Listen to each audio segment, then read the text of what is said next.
So the Raptors played last night. Did they? Yeah, they did. I have some thoughts. No way. Well, so I want to do Raptors first impressions with you. Yeah. And so just a couple of things that just stuck out to you. They don't have to be hot takes. They don't have to be spicy takes. No. Just a couple of things that really popped to you, because I've got a couple as well. And then I have an overall one that I don't know if I'm even going to say, because I don't really want to trend on Raptors Reddit again. I would say the first one that came to mind is like, we all know Dennis Schröder is like a very passable player, but I was reminded that like Dennis Schröder at $25 million, he's not $100 million less than Fred VanVleet as a basketball player. But that was never the case. Yeah. It's just that I think we made a big deal about this team being a 41-win team and losing an all-star in Fred VanVleet, and how that position was going to be the major area that they would have to overcome to surpass last year's win total. Yeah, Dennis Schröder's a pretty passable basketball player, and I know it's one game and first impressions are important, but yeah, he's not at $100 million less than Fred VanVleet. First of all, I would just like to say that the Raptors show with Will Liu, Blake Murphy, and Alex Wong, is this announced? Do I get to say? No, never mind. Okay, great. Yeah. Great. Whoops. They are, wow, I don't know what this is. So, like, I'm in the same position as the listener. Here's what I would say. They're doing exciting things. So tune in. Yeah. Do you mean today or like? I almost screwed that. Possibly today, possibly tomorrow. Here's what I would say. Here's what I would say about their show. What? Is if you are a Raptors fan and you subscribe to their podcast, as you should have, you follow the Sportsnet page on YouTube, you do all those things, then maybe, just maybe, you'll find out nice, fancy things about that show. Okay? Do you think they shout out your podcast a lot on their show? No. God, goodness, no. Anyway, Dennis Schröder, it just needs to be mentioned. He was lights out from 3 last night. He hit 4 of 8. He used 32, he's basically a 32% three-point shooter.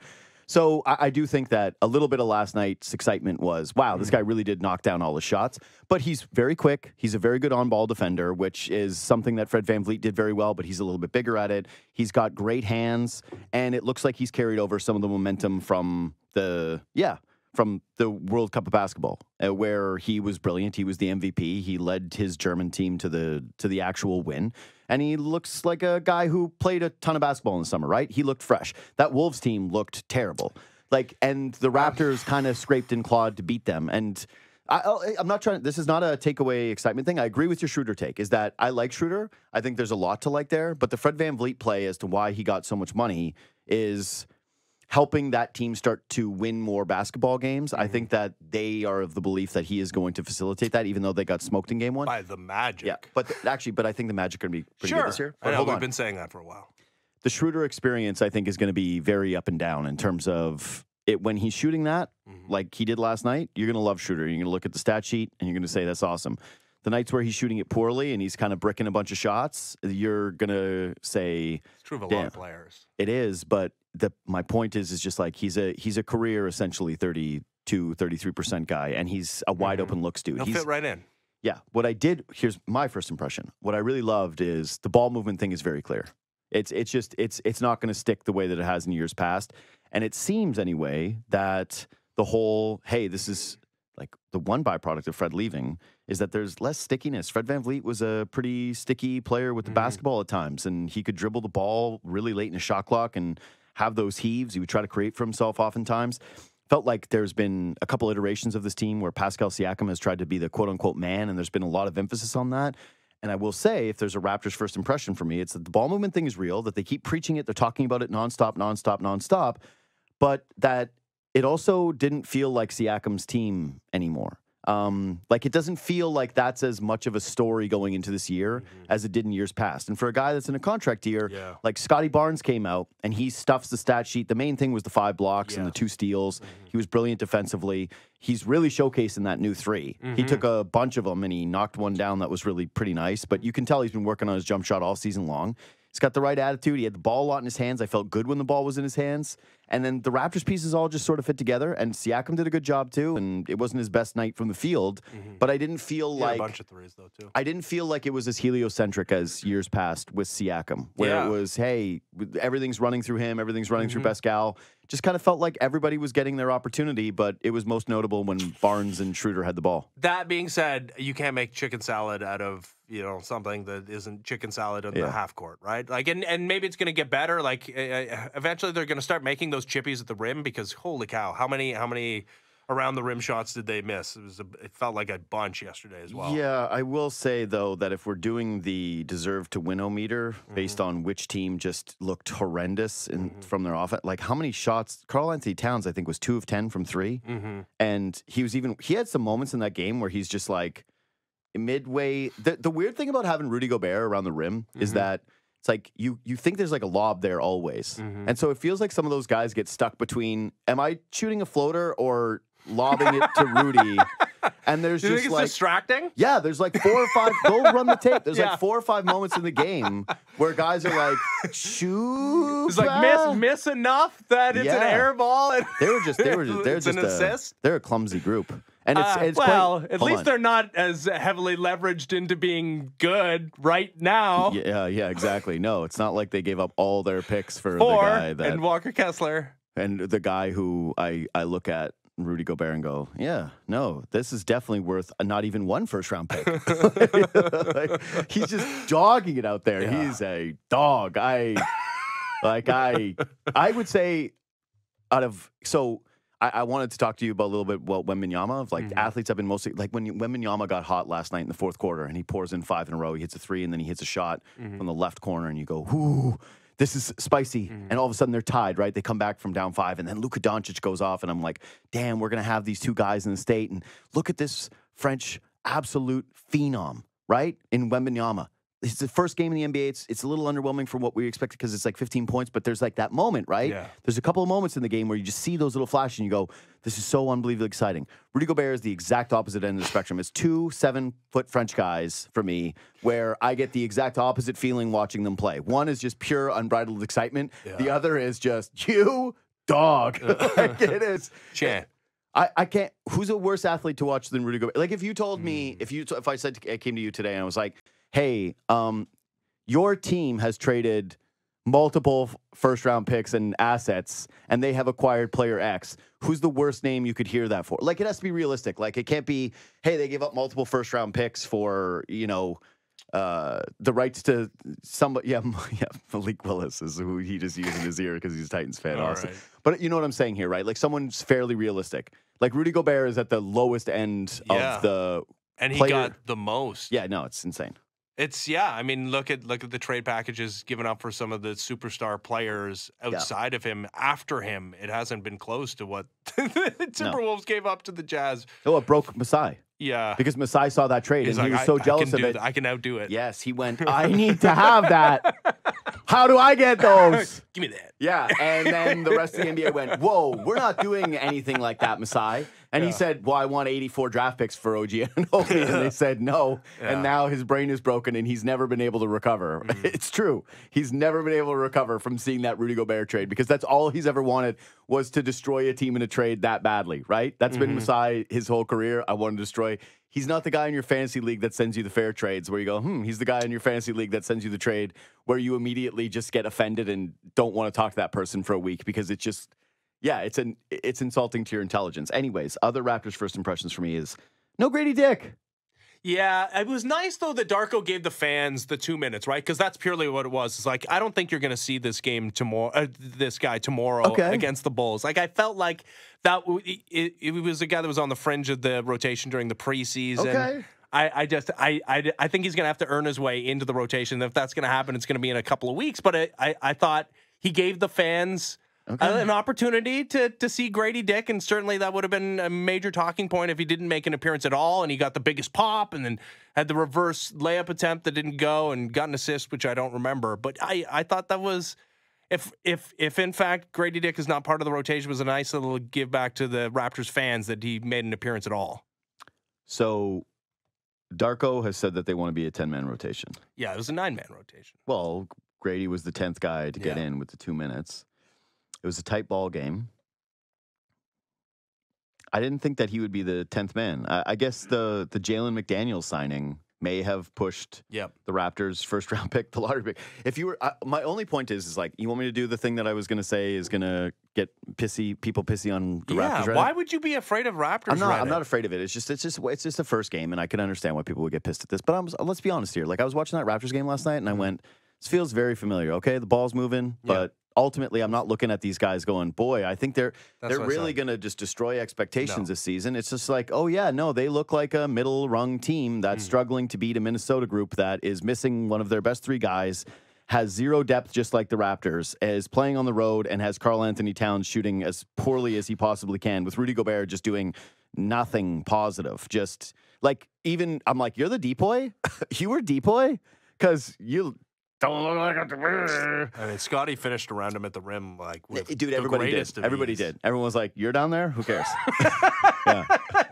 Yeah. The guy, the Mr. Broom. Like, yeah, all right. So I looked at this Raptors team and thought, yeah, all right, Scotty looks pretty good. Schröder looks like Schröder. I watched the NBA, so I was familiar with his game. Yeah. I was the anti-Shaq.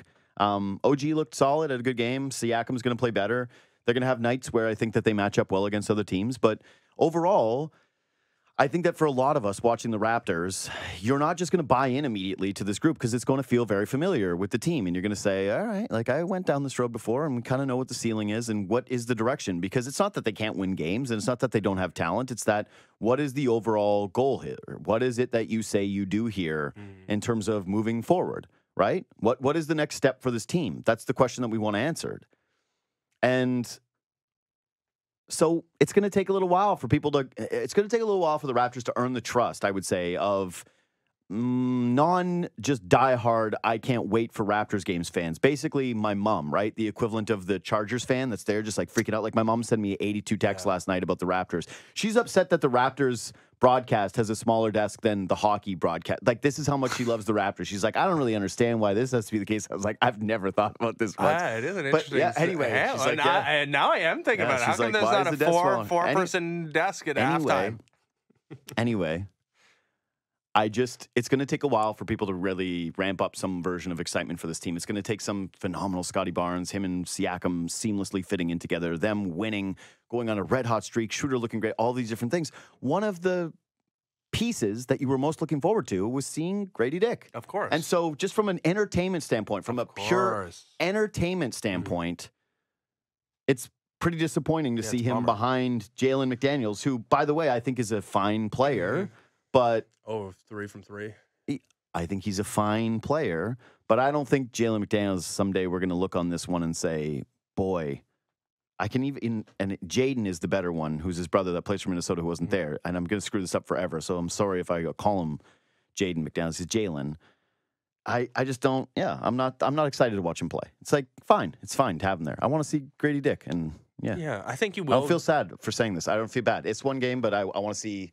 I want to see the lottery pick play. Yeah, I think Darko Rajakovic understood that everybody is in that camp. Everybody wants to see Grady Dick play. I mean, you heard the pop that he got in Vancouver in the preseason game, right? Like, that is what is there's no offense, nothing totally exciting about a Raptors team that won 41 games in their big acquisition. It's running back all the same guys except for McDaniels and more minutes from Malachi Flynn, who was, oh my God, so bad. And Nick Nurse was looking at that game going, everybody was all mad at me, huh? I was a bad guy for sitting that dude who turns the ball over every time and fouls everyone. If he played 35 minutes, how many fouls could he have conceivably he played 25 have taken? minutes, and I think he had 4 No, fouls. he played 10 minutes, and he took 4 fouls. Yeah, sorry, yeah. 4 fouls. And it was minus 12 or something. And he had 2 turnovers. Yeah, he hit that 3, though. I was like, oh, thank goodness you have something to take away from this game. Yeah, no, the exciting thing about a team that is banking so much on vibes to be the difference between a very hard watch 81 or a 41 win team a season ago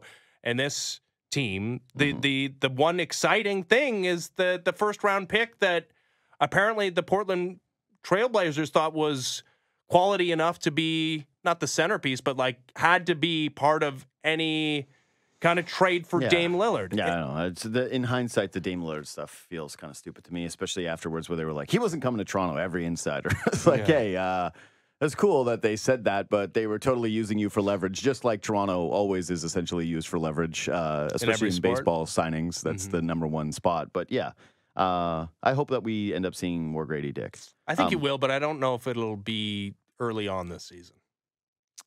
I already kind of said what I needed to say about the Wembanyama debut. I was so excited for it. I stayed up to watch it.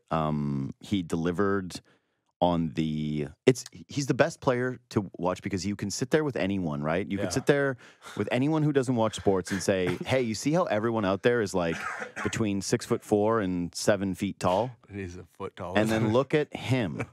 And you can immediately look and just say, whoa. What are you supposed to do when the three is dropping? Nothing. That's the point. Nothing. You can't do anything. No, there's a real. So to me, I've always said this. To me, the greatest player ever is always going to be Michael Jordan. Mm-hmm. LeBron is the most physical freak that I've ever seen, and just the career is just out of this world, amazing. LeBron deserves all the credit, but to me, he's not the most. He's not Michael. Like, he's not. He's never going to pass Michael for me. I don't care if he gets a 5th ring at age 40, which he's never going to get anyways, because the who's your daddy thing is very real with Denver. They got to pray for a miracle. They got to pray for Denver to just, like Jokic goes, I'm going to do the horse thing in the middle of the year. I'm just doing the horse thing. I'm out. Keep your money. I don't need that much. I already bought all the horses I want. I'm into this. I mean, well, yeah, what's he going to do with all that money? But the most dominant player that I've ever seen is Shaq. The most dominant player where I felt like the NBA was unfair was Shaq in his prime, where when they were dumping the ball into Shaq and there was, Scott Pollard defending him, I went, this isn't fair. This isn't right. It's just Shaq. This is unstoppable. And then they started fouling him and it changed it a little bit. But really, just prime Shaq on the block for the Lakers. Nothing tops that in terms of dominance, where it kind of ruined the NBA a little bit because they were so dominant that it just felt like a little bit like the Warriors super team. Like, too much certainty. So Michael broke the NBA for a little while because it was, man, Michael's just inevitable. He's going to win. Then the Lakers broke the NBA for a little bit because it was just, man, Shaq is so dominant. And this is my only thing with the Kobe stuff, is that it's just like Kobe, yeah, the first bunch of championships were Shaq championships, and Kobe was very much secondary.